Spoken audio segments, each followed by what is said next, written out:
That's okay. Real life happens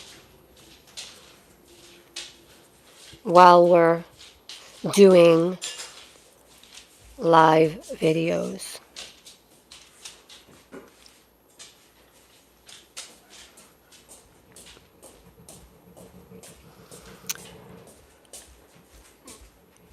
Okay. Well, it. I received a few messages over the last little while about a subject that has come up about how versatile the Mastiff is.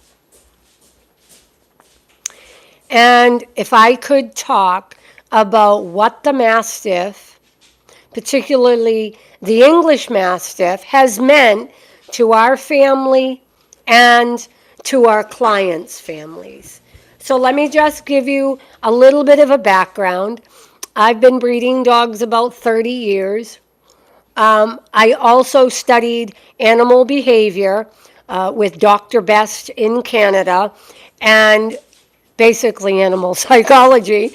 My best friend is a large animal neurosurgeon in Canada, and I spent a lot of time in the field with her over the years. So I think I know a thing or two. So,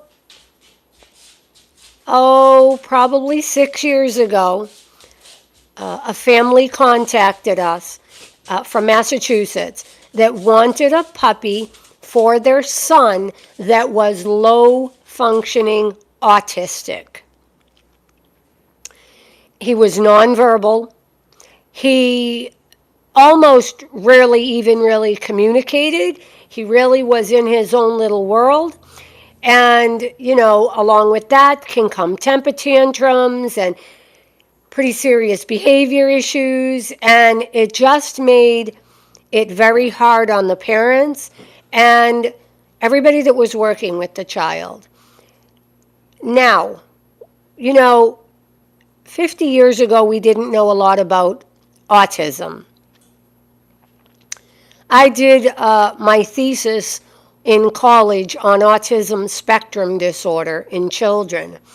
And, again, we didn't know a lot about this 50 years ago.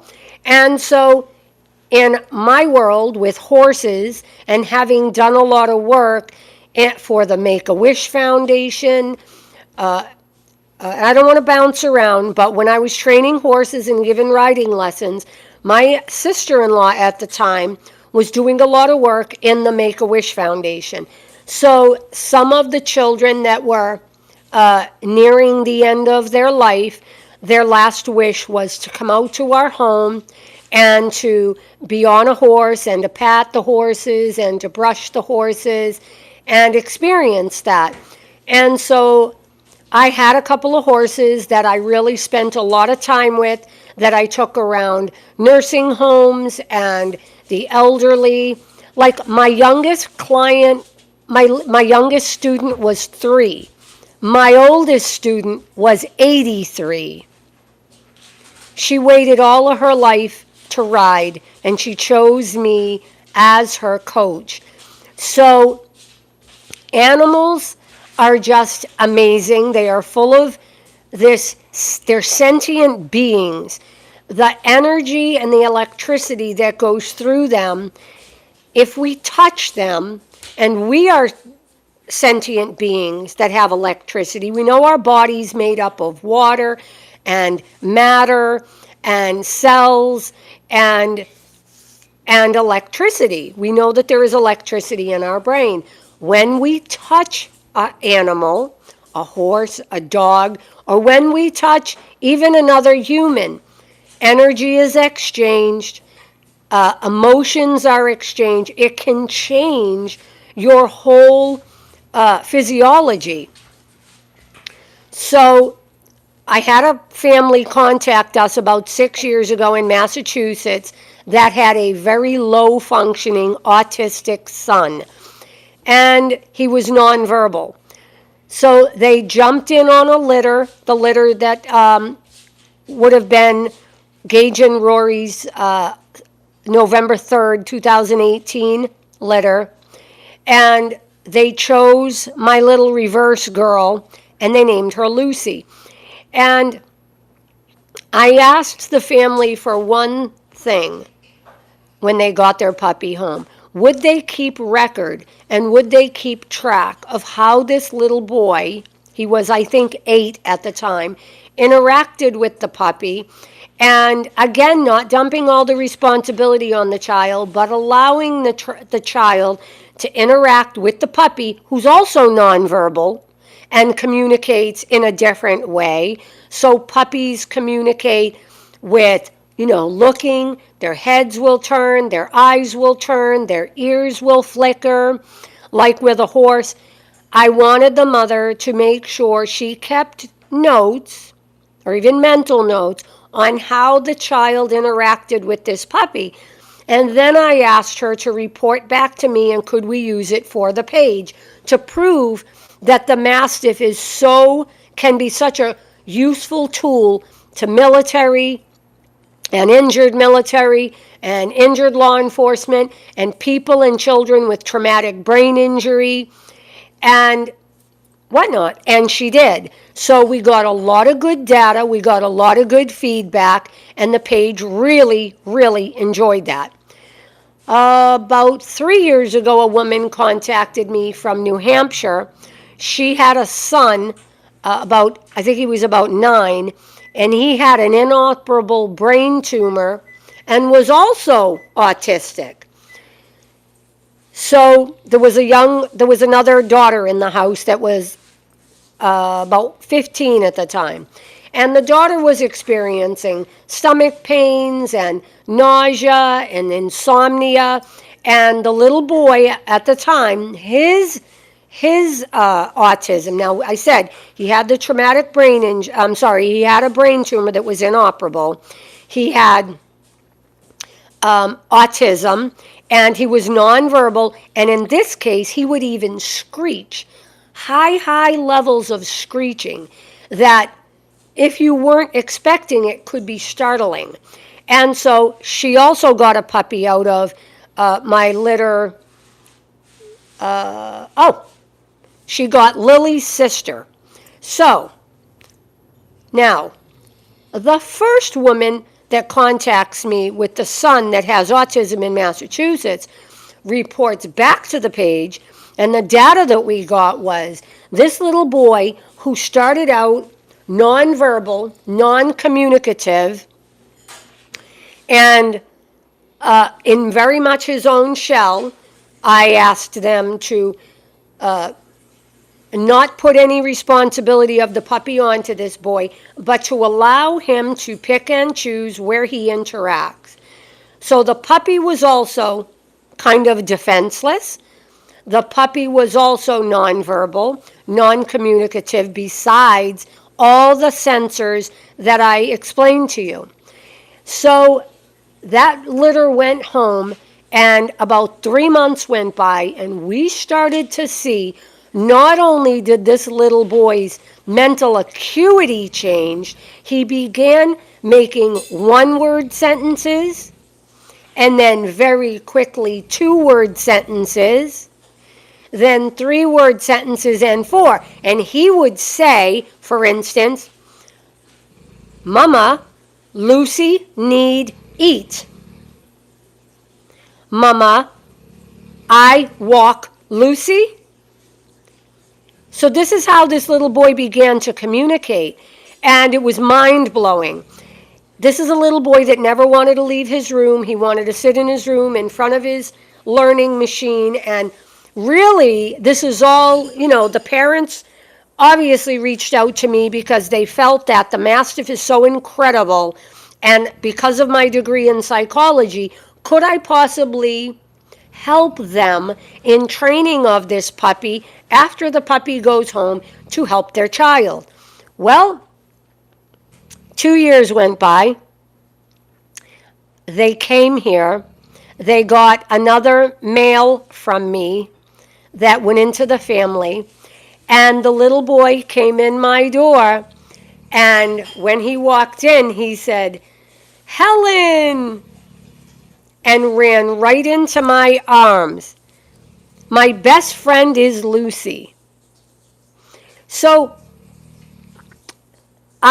we are pretty proud of that, working with our dogs and their calm demeanor, again, starting with the best genetics and the best bloodlines, and how we raise our dogs, the calm demeanor, then allows puppies to imprint to the mom who has this calm demeanor, and then the puppies are imprinted with this calm demeanor.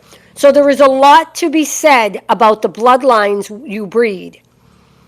And no, not every English Mastiff is calm and thinks well. Our dogs, we found, even as puppies, they could process things well.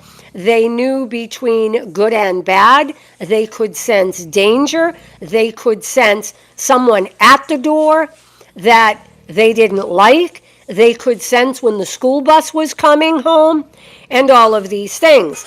So I was asked to speak tonight about a gentleman that I think that I would prefer I don't mention his name, because there was a period of time in his health journey where he began having seizures. So we're going to not mention his name, but I have been asked by a few people to possibly talk on the subject of how it is that dogs can detect health issues, and how it is, and are service dogs real? How do they train service dogs? How do you know a service dog is really trained? If you can't speak to a dog and tell them what to smell, how do they know to smell that? So it's kind of like having a blind faith. So I did a little bit of time making some notes, and if you'll bear with me, I would like to share that with you. And also, the second woman that took the child that had the inoperable brain tumor, the child obviously is still alive and he is well, but he is not going to recover to a more functional, what you would consider a normal state of being, because of the brain tumor, because of the autism. And the young girl developed a lot of anxiety. Now, they asked me, what do you think all the stomach issues and anxiety in the sister is? And my opinion is the whole world in that family revolved around the little boy with the brain tumor. And this other little girl, being a few years older, observed this. And she developed a lot of anxiety watching her brother constantly being taken to the hospital, and prognoses sometimes that were not good and that he would not recover fully. And so I believe a lot of stomach issues in children have to do with, can be food sensitivities, but I think that our nervous systems really can affect a child's intestinal tract, and whether or not they digest food properly, and insomnia, and lots of other things like that. So what I want to explain to you is the proof and the data about how dogs are able to detect health issues is real. There is real data that has been gathered, and what you should know is that, I see we're getting a lot of viewers, this is really good. Dogs possess an exceptional sense of smell. Well, we know that, right? Some shorter dogs that are what we call brachycephalic, they have a short nose, they tend to not be able to be around candles and air fresheners and floral sprays a lot. Brachycephalic dogs like French bulldogs, pug dogs, poodles have a very short nose. They are called, with the mouth being almost parallel to the nose, it's called brachycephalic, and they have their own sets of challenges. In fact, when French bulldog puppies are born, they spend a good deal of time in incubators. And it is a real challenge, and mostly you can count on losing 1 to 3 pups in a 5 to 6 pup litter. So with the Mastiff, the nose is also small, short, and snub, I guess we could say. Whereas Great Danes, German Shepherds have a longer nose. So how do we know that animals recognize us? And even though they can't see us, sometimes they can recognize us. Because, for instance, a horse will breathe your scent, bring it into their olfactory senses in their brain, the back of the head here, the brain, and they never forget a smell. So I can tell you, if you harmed a young colt, and then you went and found that young colt, that horse later on, they remember smell. A horse, when I was training young colts and young fillies, I would gently cup the nose and go, and you'll notice. And the horse will hold and release. When my children were born and my grandbabies were born, I would take them into to the barn and allow my horses to smell them. They pull the smell of the baby. Sometimes they breathe even near the face, not stealing the breath. They lock that baby's smell in. Do you know that my grandchildren later on, when they became 3, 4, I had them in the saddle with me. So when they would come here, the horses could smell them when they came around the house and walked over to them. So dogs have that same olfactory in their brain. So dogs possess an exceptional sense of smell, enabling them to detect subtle changes in human body chemistry. This is important because when we have health issues, it affects our bodily, our human chemistry. So,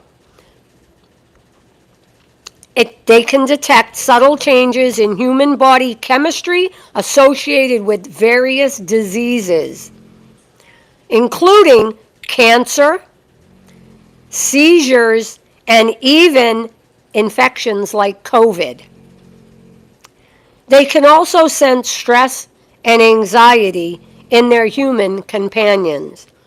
It's amazing how you say, wow, my dog really doesn't like my daughter's boyfriend.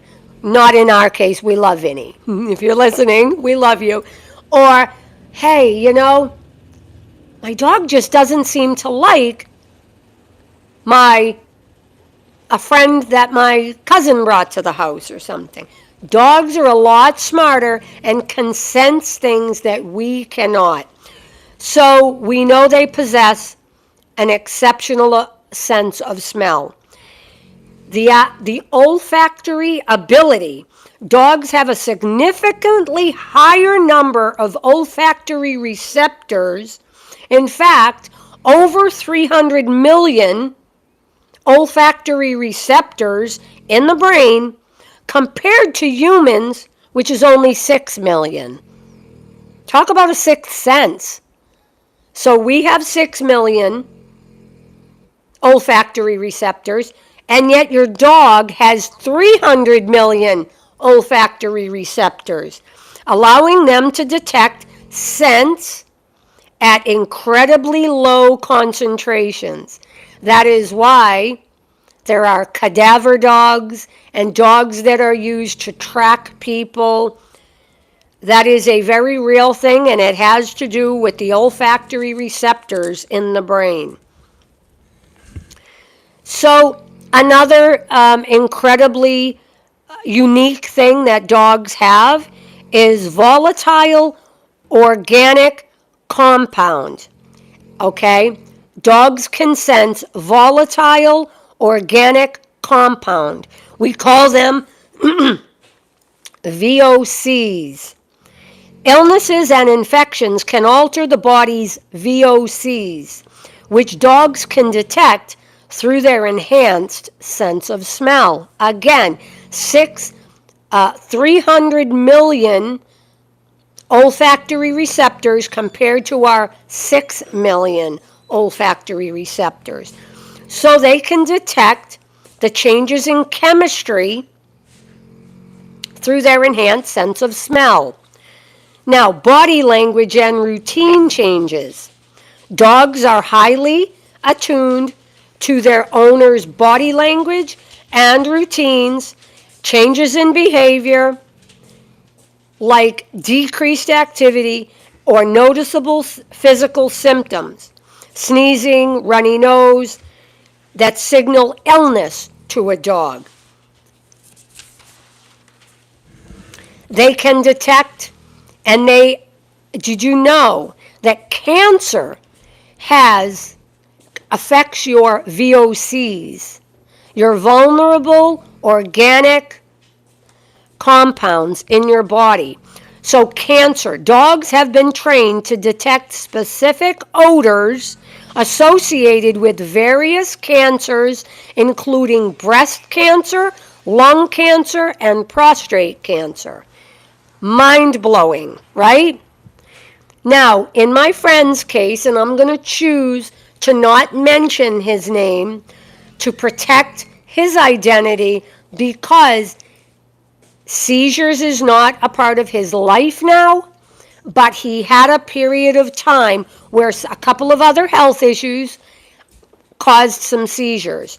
So, dogs have been trained to detect the unique odor associated with epileptic seizures. And how dogs show they are sensing a health issue: they may touch you, they may lick you. Dogs may touch or lick the specific body part to where they sense the change in odor or sensation. This is really something that should, instead of spending trillions of dollars or billions of dollars trying to detect the sex habits in transgender fleas in Africa, we should be studying how animals can detect health issues in their owners. So dogs may touch or lick specific body parts where they sense a change in odor or sensation.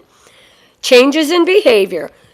Dogs may exhibit behavior like heightened anxiety, clingy behavior, or unusual restlessness when they sense their owner is unwell. Now, I can tell you that for me here, when I was getting bone marrow treatments back in 2016, 17, when I would come home from my treatments and my body would be seizing up, my dogs would sense it, and Gage and Rory and Holly and Sophie would come around me and literally cocoon me in their bodies. Rory would lay up in my bed and I would snuggle into her chest. She would put her paw and her arm over me, keep her head on top of my head, and listened while I slept. And there's pictures on the dog page of Chris pulling a blanket up over Rory and I. Rory was super, super in tune to my sense of well-being. So that is when I was having bone marrow treatments. When I had my cancer treatment back about 4 years ago now, again, my dogs sensed that. They came around me. They could smell where the incision was. And they knew because I was out of balance. We talk about cortisol in the brain. When we are unwell and our blood pressure is up and we are anxious, cortisol is released in the brain, and sometimes we don't realize it, but what is in our bloodstream comes out through our pores. Anxiety, that's why we sweat. And, your grandmother told you to sweat out a cold. There is some truth to that. So my dogs can tell They watch me from around the room. If I am upset, they are on alert.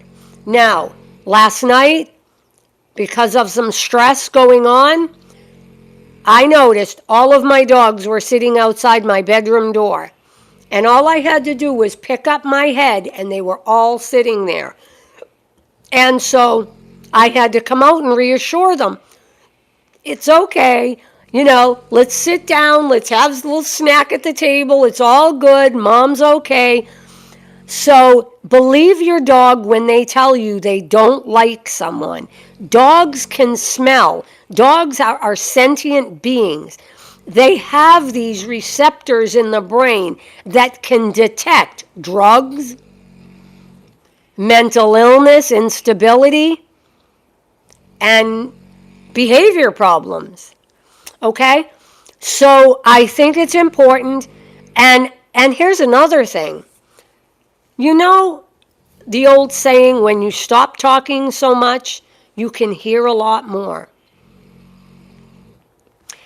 Sometimes people that cannot speak or cannot see have a heightened sense of awareness. So we know these things. We know that blind people are acutely aware of smell and taste and their environment. They can hear things we do not hear. So that's blind. Blind individuals have a much higher and heightened sense of their surroundings. We can see a whole world and miss the obvious thing right in our front of our faces. Okay?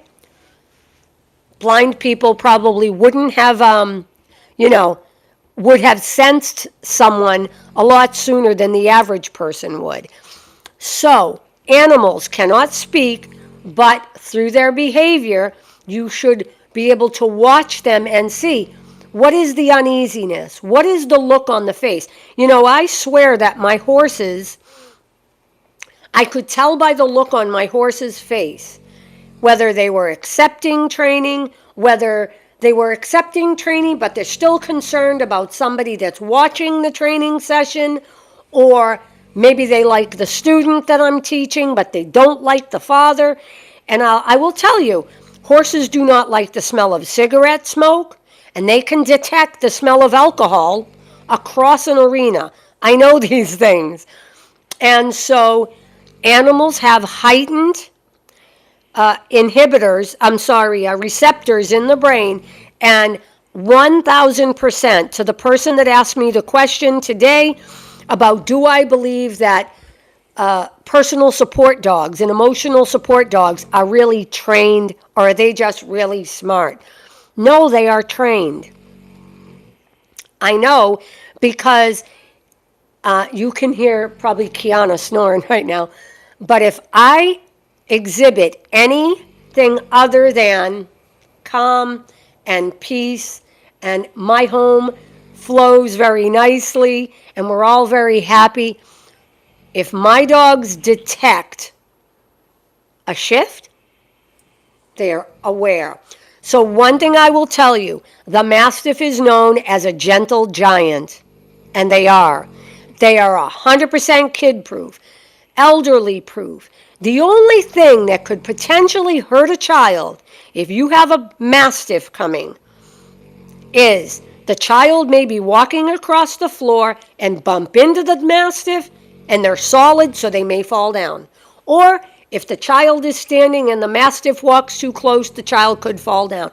But never, ever, ever, in over 30 years working with this breed, not just my own dogs, but other people's Mastiffs, never, ever have I heard of a Mastiff doing anything untoward towards a child or an elderly person. It is just not in their DNA. So, I've said, sometimes when we're quiet, we can hear a lot more. And when we're quiet, we can sense a lot more. The blind person can detect and smell and taste things that we cannot. The Mastiff is strong and silent and resilient and solid. And because they are calm, cortisol's not flowing in their brain, those receptors in the brain are acutely aware of everything around the house and our grounds. So that being said, the dog can sense when I had, like I said, my bone marrow treatments and my cancer surgery. My dogs knew before anybody else in the room. When I remember one episode where Rory and Gage were sitting near me, and some of the medicine hadn't worn off when I got home, and I was sitting there, and all of a sudden I just was like, I could feel myself like melting, and Gage immediately stood up, Rory immediately stood up, and I literally just sort of hung on to Gage's neck area. Now, do I think they should be meant to tow you in a wheelchair? No, I don't. I don't believe that. I believe they would be an amazing companion for someone in a wheelchair. But again, when I send puppies home that have been potty trained, I expect you to have a plan for continuing on potty training. So yes, it would be an amazing asset to any home with a wheelchair. I think that in the homes that we have puppies that are now adult dogs, we have never had a complaint, nothing but praise on the dogs that that we had go as puppies for what they have brought to the picture. So I think if humans were as trustworthy as dogs and as honest as dogs, the world would be a better place. And I don't care how this sounds, I trust my dog's ability to sense BS before anyone's.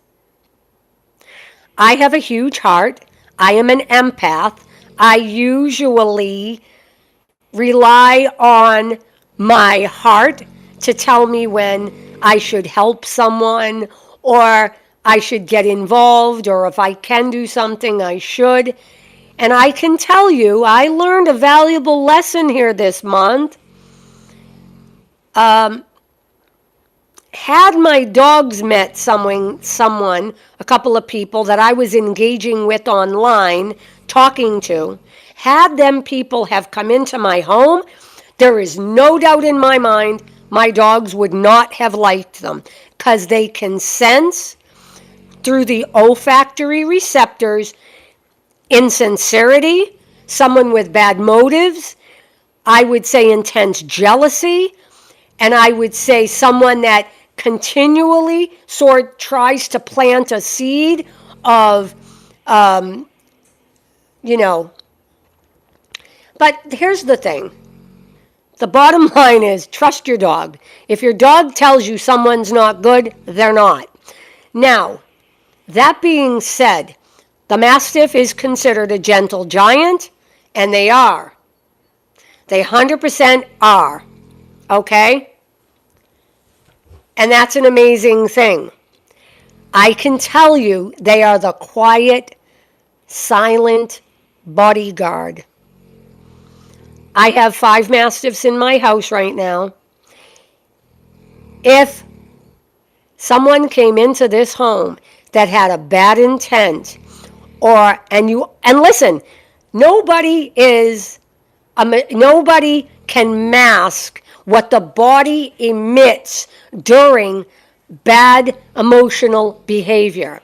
So the person that's listening that may think, boy, I bullshitted you and got away with it, I bet I can bullshit your dogs. You may have bullshitted me, but you'd never get past my dogs, because my dogs would have smelled you the minute you came in shot. It's a good thing you didn't come here, because my dogs would have never, ever warmed up to you. So we'll leave it at that. The Mastiff and the puppies that we are breeding are going to be incredible for the families with children that have children, other children come to their home. The pups, and when they grow, will be 100% safe. It's adults my dogs have issues with. And they can sense someone that is insincere and maybe intending something that is not something that the Mastiff wants around. So, yes, they are a gentle giant, but make no mistake about it. If you are getting a puppy from me and someone comes in your door that is uninvited, the dog is going to intercept. This is 2025. They are a deterrent for crime. And as far as I'm concerned, every insurance company should give you a big break on your home insurance if they know you have a Mastiff. Because nobody's breaking into your house. My dogs stand on their hind legs. They're 6 feet tall, over 6 feet tall.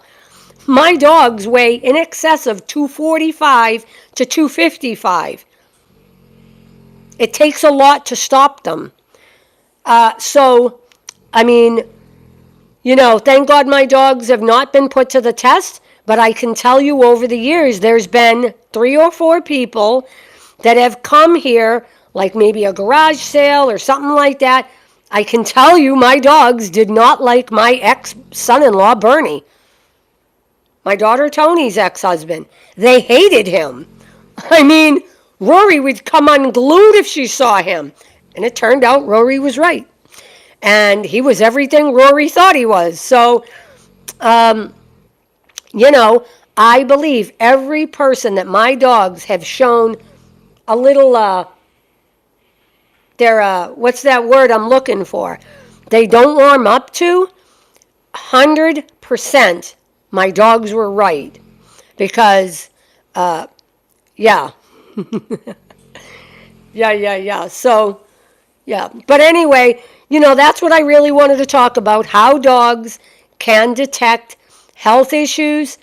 And to me, the Mastiff, because it is calm, cool, and quiet and solid, honest and trustworthy, they are an amazing breed for anxiety, PTSD, traumatic brain injury, complex PTSD, traumatic brain injury, autism, autism spectrum disorder, and as a note on autism spectrum disorder, the Mastiff, particularly our lines, they can handle kid stress very well. The Lily's sister that went into the home with the child with the brain injury and the autism, he would screech on the top of his lungs, and sometimes stuff would shatter. And that dog never batted an eye. 100%. She loved the little boy, and that kind of stress never bothered her. Now, if your home is full of yelling, screaming, chaos, alcoholism, and drugs, I wouldn't sell you a puppy anyway, because the beautiful ability in these dogs to be calm, cool, solid, and safe around children is because we monitor where they go and why we breed, how we breed, and who we are breeding for. So to our clients that are waiting, we are excited for you. Really, really excited for you. And, in the last year, I was trying to think, I had to pull, every year I pull probably 2 contracts, meaning someone goes under contract and then I find out something I don't like, so I refund their deposit and I tell them I don't have a puppy for them. So it's very important when you engage us as your breeder, you are very forthcoming and very honest. The only questions I want to know is, my first question is, have you ever had interaction with animal welfare or animal control in the state that you live in or lived in when you had animals? For me, I am really good friends with the head person in the state of Maine of animal welfare and animal control, Chrissy McFarland. And all I have to do is call Chrissy and say, hey, can you do a little search on me? If I have any suspicion at all, can you check Michigan for Jane Doe? Just say that's the name. She does a little check. She comes back and says, I have no paper on them. Cool. Second question is, do you have any experience with a Mastiff? Because this is not a Labrador. This is a giant breed dog that's going to get 250 pounds, 245 to 50 pounds, with a 36-inch neck, a huge head, a huge bear paw, and be as tall as your hip. You have to know, all the people in your world, are they afraid of giant breed dogs? Has anybody had a bad experience? Or are they willing to trust a giant breed dog moving forward? Okay. Are you prepared to socialize your puppy? Because as I said, to reiterate, your job when you get your puppy home at 9 weeks is to socialize to anybody you want to be able to walk in your door unannounced or your backyard. Because dogs can smell people that they know from a distance. Because if you don't socialize and then someone walks in your door uninvited, the dog doesn't know. All the dog thinks is, this is my family, these are my children, and you're a stranger. So the dog will intercept. So that's my next thing. And of course my question is, are you prepared financially to purchase your dog, to take your dog puppy home, and do all the things you should do to nurture that puppy? We set you up for success here. That's why we do such incredible amounts of genetic testing, and we only chose dogs from lines in Europe that were 100% genetic tested, every dog around your puppy. So I can sleep well at night. If you get a puppy from me, I know the parents of your puppy, the grandparents, and all the aunts and uncles around your puppy in Europe are all genetic tested. I sleep very well at night. So, and I can prove it all. So that's the thing. So again, just wanted to talk about the amazing olfactory receptors in dogs that make them so acutely aware and be able to sense health issues such as cancer, seizures, and various health issues. If you have any comments you'd like to drop of your experience with a dog that maybe detected a seizure or a heart attack or your health problem, it would be so beneficial that you drop a comment or message me on the Facebook page. Also, Bella Vista English Mastiffs Facebook, and you'll have to ask to join that because it is a private group, because we really don't want to be like all the other Mastiff groups on the internet. We like a nice, calm, low-key group that all shares information and we all help each other.